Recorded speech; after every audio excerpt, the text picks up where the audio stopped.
In this video, we're going to go over fission and fusion. What does it look like on a graph? So fission fusion, we can put on a graph of binding energy per nucleon against nucleon number. Remember what nucleon number is the nucleon number here. If it's uranium 23592, that top number there is the nucleon number. So 235 is quite high, so it'll be over here somewhere. So how the graph looks for binding energy per nucleon number, you need to know how to draw it. So roughly remember that 56 is iron. Iron is the most stable nucleus, okay? And it's roughly got a binding energy per nucleon of around 8.8 mega electron volts. Again, you need to roughly know these numbers, okay? So you want to make sure that it's really steep on this side, peaks at around 56, 88 mega electron volts, and then it comes down on the other side, okay? So what happens is we can divide this graph then into two parts. Any nuclei on this side, so all these light nuclei here, they're always going to undergo fusion. Okay, so what's going to happen is these light nuclei are going to join together to make heavier nucleuses because they want to increase their binding energy per nucleon. And then any of these really heavy nucleus, what they're going to do is they're going to undergo fission. And the reason they undergo fission is they want to split into lighter nuclei because, again, they want to increase their binding energy per nucleon. So the whole point of when fission or fusion happens is because we want to increase the binding energy per nucleon. So what is binding energy? Binding energy, a nice way to remember it, is the energy released when a nucleus is formed.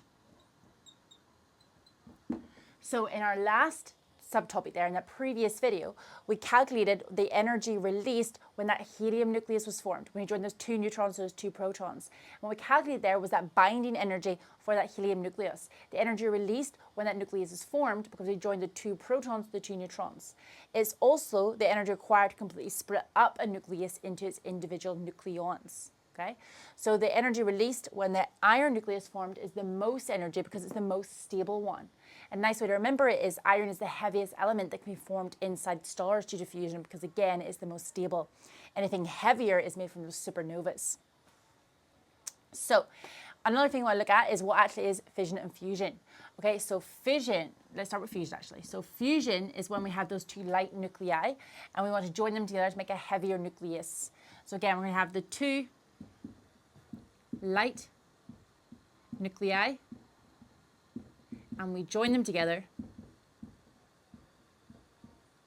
to make a heavier nucleus. And remember, the reason we do this is because the heavier nucleus is going to have a higher binding energy per nucleon, right? It's going to be a more stable nuclei. So again, another thing we looked at in that previous video is even though we've got two light nuclei joined together, the combined mass of the two nuclei is heavier than the mass of that nucleus formed. And that's why that change in mass then comes out of that energy released. And we know, remember, the energy released is equal to that change in mass times the speed of light squared. We did that again in that previous video. The reason why fusion needs such high temperatures and pressures, so for fusion to happen, we need really high temperatures and pressure. We need extremely high temperatures and pressures because when we're trying to get two light nuclei to join together, we know nucleuses are always positively charged, right? Because inside that nucleus is only my protons and my neutrons. My protons have a positive charge and neutrons have basically zero charge. So we're trying to get these two nucleuses to join together, but they want to repel each other.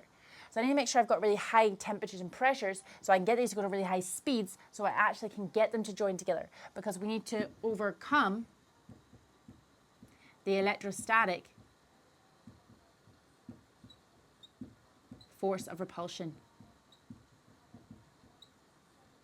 in order to get these two nuclei close enough for that strong nuclear force to take over. Okay, then the other thing then is looking at fission. So fission is what we have here. So fission is when we have a large nucleus, and that large nucleus splits into our lighter nuclei. And the reason that happens is because the binding energy per nucleon gets increased.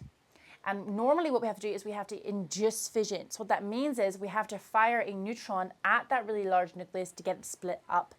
Okay, and the reason why it splits up again is because when we have these really large nucleons, we have really large protons and neutron numbers, it becomes unstable.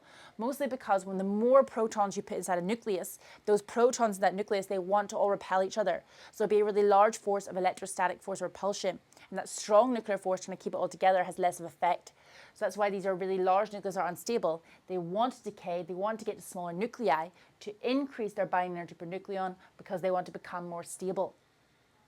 So let's say we're looking at fission here. So fission, when a large nucleus becomes our lighter nuclei. I want to figure out what is that energy released from fission. So what they told us here was our mass in U. So told us the mass of uranium, mass of the neutron, mass of this, and the mass of this, all in U. And you can look in your data sheet to figure out what 1U is. That's what 1U is in kilograms, or you can see what 1U is in mega electron volts. So either you convert all these into kilograms, and then what you can do is use E equals mc squared to figure out what the energy is in joules, or you can figure out what the change in mass is in U, and then figure out what the change in energy is in mega electron volts. Because you can give change of energy in either joules or in electron volts. It's your choice what you want to do. Or if the answer line says in joules, clearly you convert it into joules.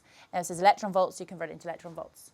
But it's nice to go between them, because if I want electron volts into joules, all we do is multiply by 1.6 times 10 to the negative 19. And if I want to go from joules into electron volts, we just divide by 1.6 times 10 to the negative 19. So it's just a nice bit of math to go between our joules and our electron volts. So let's have a look at our question. So for this question again, I want to figure out what is the energy released. So on this side I have 1 uranium and 1 neutron. So I've got 1 uranium and 1 neutron. So in the reactant size, what we're going to do here is I've got 235.044 U. I'm going to add that to my neutron, which is 1.0087 U. Okay, so that's the mass going in here. And then we've got mass coming out. So what we're going to do is we're going to subtract that mass coming out. So the mass coming out is my Xeon, which is 141. So 141.930 U. And we also have SR coming out, which is 89.908 U. And we also have 4 neutrons.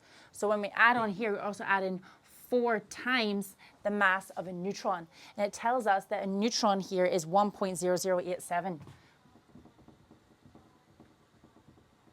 Okay? A lot of people forget to do the 4 times, but what it's telling you here is there's 4 of those neutrons. That's what that big 4 means. There's 4 of those neutrons released. So not just 1 neutron, but 4 neutrons. So what we're going to do here is we're going to do our 235 and just be really slow, put it in your calculator because of all those numbers are quite long. 235.044. We're going to add on 1.0087. And then what we're going to do is we're going to subtract this side. So I'm going to subtract 4 times 1.0087. Then I'm going to take away 141.930. And then I'm going to take away 89.908. And I can see that change in mass then is 0.1799. So what I have now is my change in mass is 0.1799 U. Okay, so that was my change in mass in U. Okay, so we've got a change of mass in U, and either what I can do now, again, we can convert it into kilograms and then use E equals mc squared to figure out the energy in joules, or I know that 1U is this many electron volts, mega electron volts. So I can just multiply this number by my mega electron volts to get what my number is in electron volts. So what I'm going to do is take this number, I'm going to multiply by 0.1799 to figure out what that is in electron volts. So I'm going to multiply by 931.5 to figure out that that energy released then is 167.58 mega electron volts of energy. So as much energy we got released in that fission reaction. So again, this is fission right here because we got a large nucleus being decayed into our lighter nuclei. And again, the combined mass here is bigger than the mass here because that change of mass comes out as our energy. So grand.